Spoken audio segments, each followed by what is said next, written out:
find yourself struggling to comprehend data, graphs and numbers that are presented in the media? Are you confused when politicians argue opposite points of view using the same numbers? And have you ever wondered whether the data that is presented to you can actually be trusted? In this unit, we'll teach you how to crunch the numbers yourself and guide you every step of the way. You will work practically with data, both on a global and local scale, and you will also develop crucial analytical skills in an accessible and approachable way.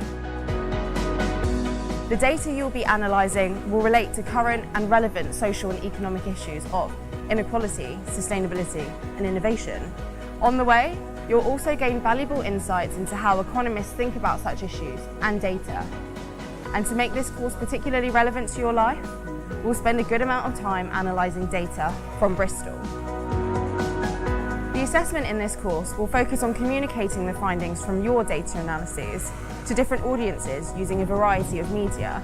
This could be videos, web articles, essays or podcasts, and will also make extensive use of group work, online interactive webinars, audio podcasts, online videos and workshops, which you can attend in person or virtually.